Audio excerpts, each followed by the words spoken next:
So for today's dinner, mag-Singapore vibe naman tayo dito sa Hawker Chan at tikman natin itong mga seafood specials nila. So ang in-order ko ay yung braised tofu, bok choy, salt and pepper fish fillet.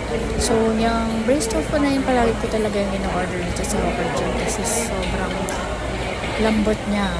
Yung masarap talaga. At saka yung bok choy palagi ako nag-order nila. Hindi ako sa gulay.